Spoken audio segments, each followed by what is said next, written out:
Ya, terima kasih pendengar yang masih setia bersama dengan kami. Saya Veronica yang menemani Anda dalam rangka Indonesia Menyapa Malam Pro 3. Pada kesempatan malam hari ini, kita akan berbincang bersama dengan Duta Besar Republik Indonesia untuk Ekuador, Ibu Diana Rianti atau lebih akrab disapa dengan Ibu Dini Cokro, mengenai bagaimana kondisi perkembangan COVID-19 di sana dan tentunya dampaknya bagi warga negara kita yang ada di Ekuador. Saya sapa dulu, selamat malam Ibu Dini. Selamat malam Mbak Veronica, selamat malam semua pendengar RRI. Ya, salam sehat buat semuanya. Ya, Bu Dini, di sana Ekuador, waktu Ekuador saat ini pukul berapa? Sekarang jam 9:05 pagi hari. Pagi hari, baik. Bu Dini, Beda kalau 12 menyangkut jam dengan soalnya dengan Indonesia. Oh iya, benar. Kalau kita bicara soal perkembangan COVID-19 untuk Ekuador sendiri, bagaimana Bu di sana? Mulai dari mungkin kasus yang ada di negara Ekuador sendiri dan juga kebijakan dari pemerintah Ekuador terkait itu. Baik, sebetulnya kalau dipikir-pikir Ekuador sekarang sudah mulai stabil, tapi masih ada perkembangan orang yang terinfeksi ya. Namun seperti berita-berita yang kita lihat viral tentang mayat-mayat yang di pinggir jalan dan lain sebagainya, itu agak ditambah-tambahkan ya menurut saya. Dan itu sebenarnya sudah selesai sejak tanggal 6 April. Karena Wakil Presiden Otto Schoenfelder dan juga Menteri Kesehatan ketika itu terjadi dan tidak bisa ditanggulangi oleh pemerintah kota karena wali kotanya juga kena COVID, akhirnya langsung pindah ke Guayaquil, itu kejadian di kota Guayaquil, dan langsung tanggal 6 April semua jenazah sudah diambil, sebagian dikuburkan, sebagian lagi dikremasi. Jadi sebetulnya sudah tidak ada lagi masalah yang diviralkan baru-baru ini di Jakarta. Ya, sekarang pemerintah kota dan pemerintah Ekuador masih melockdown dan semakin memperketat perjalanan keluar dari semua warga. Jadi artinya bahwa tidak ada pesawat terbang domestik maupun internasional yang bisa mengangkut penumpang. Kedua, tidak ada bus kota, busway dalam kota atau bus dalam kota yang berlalu lalang. Kami juga tidak boleh berjalan kaki. Mobil hanya boleh keluar yang dapat surat izin. Sedangkan mobil kendaraan umum baru bisa keluar di jalanan pada saat sesuai dengan nomor akhir dari mobil itu. Jadi kalau saya hitungnya itu hanya seminggu sekali bisa keluar mobil. Demikian juga mobil CD itu hanya mendapatkan 2 mobil yang dikasih izin untuk keluar. Jadi betul-betul dibatasi. Pergerakan kita, social distancing maupun physical distancing kita sangat dibatasi di sini karena ingin sekali memutus mata rantai dari penyebaran virus corona. Tetapi di lain pihak, di samping kami diputus, supermarket tetap buka, tapi sampai 12:30. Jadi tidak lama. Hari Minggu dia tutup karena juga untuk kesehatan. Dan masuk supermarket itu bisa ngantri per orang tuh 1 meter minimal. Jadi masuknya satu-satu, harus pakai masker, harus pakai sarung tangan juga. Nah, sekarang saya lagi lepas masker sarung tangan. Biasanya kalau ke kantor saya pakai masker dan pakai sarung tangan. Nah, ke supermarket itu harus pakai masker, sarung tangan, masuk juga di disinfektan semuanya. Jadi kita disemprot, dikasih lagi gel disinfektan, kaki juga harus injak semacam alkohol baru masuk supermarket. Penjaga supermarket juga pakai masker dan lain sebagainya sehingga tidak bisa sembarangan orang masuk. Nah, hari Minggu dia tutup sehingga kita juga harus ngantre dari pagi-pagi hari untuk bisa masuk ke dalam supermarket sebelum curfew. Nah, curfew di sini sudah 1,5 bulan dimulai dari jam 2 siang sampai jam 5 pagi. Jadi itu yang menjadikan kita sangat terbatas. Makanya ketika saya diminta untuk bicara di jam-jam curfew, saya nggak bisa lakukan karena saya nggak bisa kemana-mana. Malah akan ada virtual, saya mesti di keynote speak di Indonesia, di mana di Indonesia mulai jam 10 pagi, berarti saya tidak pulang dari kantor, saya akan nginep di kantor, sahur di kantor. Karena apa? Karena curfew itu sangat ketat dan dendanya pun sangat keras. Artinya kalau kesalahan pertama didenda $100, kesalahan kedua didenda minimal upah minimum yaitu $400, kesalahan ketiga 1 bulan gaji, kesalahan keempat masuk rumah tahanan. Jadi sangat ketat di sini. Namun pemerintah juga di sini sekarang mulai memberikan bantuan terhadap mereka-mereka yang sosial ekonomi rendah, seperti $60 dikasih uang per bulan yang bisa diambil di 14.000 titik. Artinya berbagai bank dan ada juga toko-toko kecil di mana mereka bisa menguangkan itu sebanyak $60.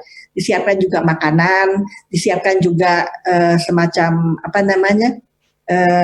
pengurangan pajak dan lain sebagainya untuk 3 bulan, sehingga di sini juga ada social compensation-nya untuk masyarakat ekonomi menengah ke bawah supaya mereka juga masih bisa teratasi segi ekonominya karena kan semua tutup, nggak ada restoran, nggak ada toko-toko, nggak ada fasilitas apapun harus tutup. Jadi udah kayak kota mati lah boleh dikatakan di sini. Jadi pemerintah sini juga sangat strict terhadap perlindungan seluruh warganya, entah itu warga negaranya, entah itu warga-warga asing. Jadi kita memang harus mematuhi, kalau tidak kita semuanya tanpa kecuali akan terkena denda yang cukup besar. Demikian, Pak Veronica. 3 bulan ada social compensation yang diberikan ya kepada warga negara siapapun itu, bahkan warga negara Indonesia itu dari pemerintah Ekuador. Kalau dari KBRI sendiri Tidak, warga Indonesia enggak ya, hanya warga mereka yang miskin. Berapa banyak WNI yang ada di Ekuador? Warga negara mereka yang miskin ya. Tapi kalau turis-turis yang terdampar dibantu dari Kementerian Pariwisata, jadi kasih tempat nginap dan kasih makan gitu. Bagi pariwisata turis-turis yang terdampar. Ya. Berapa banyak di Ekuador, Bu Didi? Apanya? WNI kita? WNI kita nggak banyak, ada sekitar 59 orang.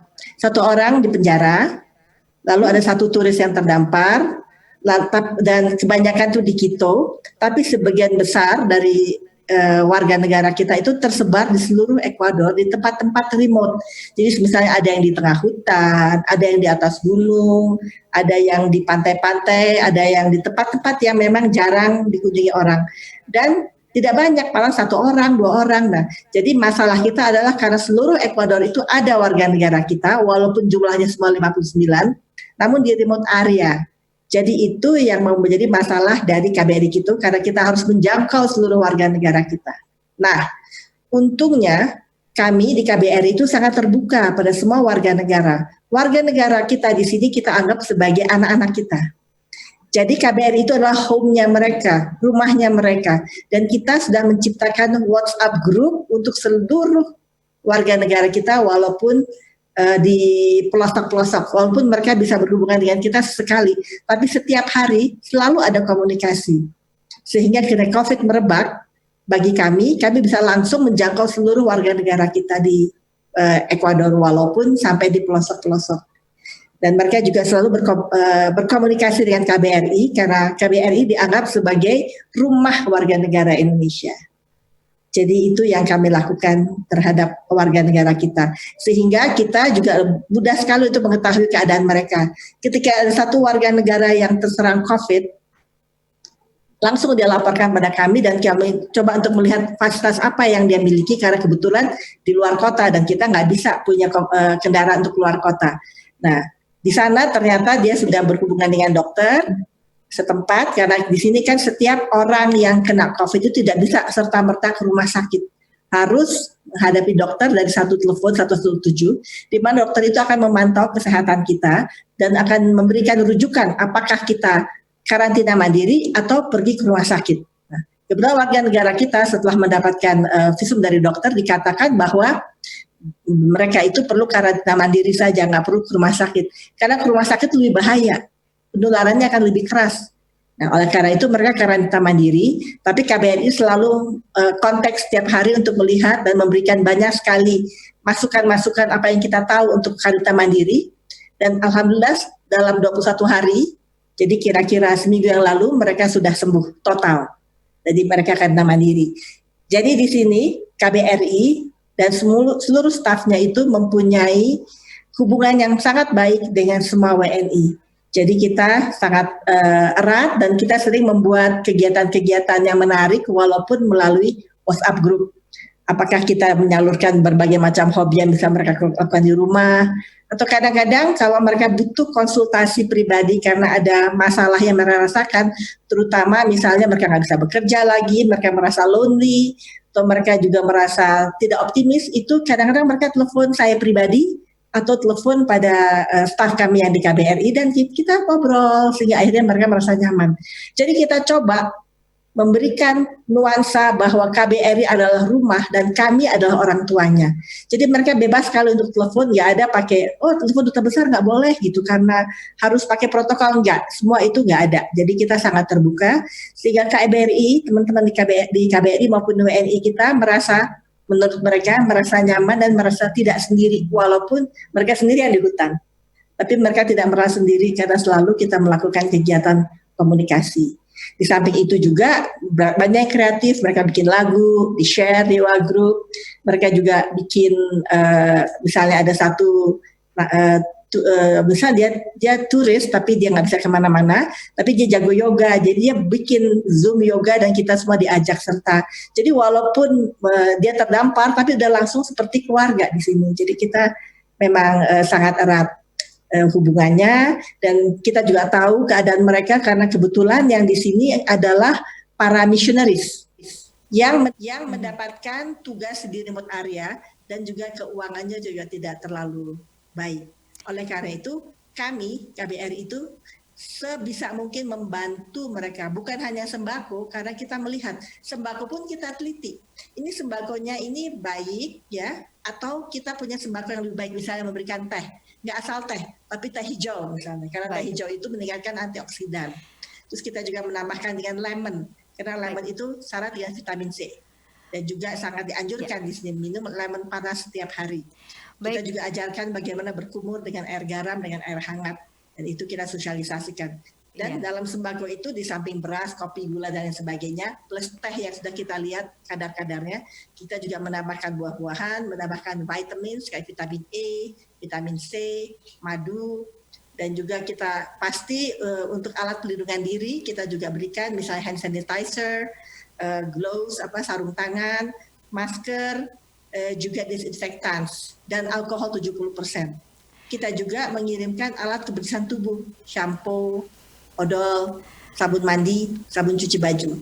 Karena itu adalah hal-hal yang sangat penting untuk menjaga diri dan meningkatkan apa yang disebut sebagai daya tahan tubuh, imun sistem. Karena itu yang harus kita jaga. Dan kita juga selalu memberikan masukan-masukan apa yang harus dilakukan sehingga missionaries kita alhamdulillah semua kompak, semua baik, semua mengikuti anjuran kita dan di sini pun peraturan ketat tidak boleh ada kumpul-kumpul sehingga misa di gereja dan apapun dan yang mereka harus pimpin mereka lakukan dari rumah dengan berbagai kemampuan yang mereka miliki misalnya dengan WhatsApp group atau dengan radio. Jadi itu yang dilakukan oleh warga negara kita dan alhamdulillah sampai hari ini warga negara kita sehat-sehat. Dan mereka juga tetap optimis karena kita harus jaga psikologinya mereka karena social distancing. Jadi secara sosial juga mereka terhambat berhubungan dengan masyarakat. Secara ekonomi juga mereka juga ada hambatan. Jadi pasti ada efek psikologisnya. Bukan hanya WNI tapi juga teman-teman KBRI. Karena teman-teman KBRI yang punya rencana 1001 itu dekat semuanya. Baik dari segi anggaran oleh pemerintah Indonesia maupun dari segi restriksi dari pemerintah Ekuador. Jadi work from home di sini kita laksanakan. Juga anak-anak di sini learn from home. Nah, justru kita harus membuat supaya learn from home, work from home bagi anak-anak KBRI maupun bagi staf KBRI itu bisa dilakukan dengan cara yang menyenangkan tanpa mereka merasa bahwa mereka itu tidak punya keluarga. Baik, Bu Deni. Dan karena acara-acara langsung bertemu dengan masyarakat itu kita harus hentikan, program kita, event kita, promosi maupun perdagangan itu harus kita hentikan. Jadi kreativitas KBRI itu adalah membuat virtual, acara-acara virtual. Baru saja dalam rangka 40 tahun hubungan bilateral Indonesia dan Ekuador, kita membuat virtual exposition, yaitu pameran lukisan secara virtual, kerjasama dengan Casa de la Cultura dan Santiago Eraso. Santiago Eraso adalah pelukis Ekuador yang mendapat pendidikan di Indonesia. Dia mendapatkan beasiswa Dharma Siswa selama 2 kali juga dan mendapatkan master dari degree dalam art di ITB. Hasilnya bagus sekali dan dalam rangka 40 tahun hubungan bilateral dia mencoba untuk membuat karyanya itu.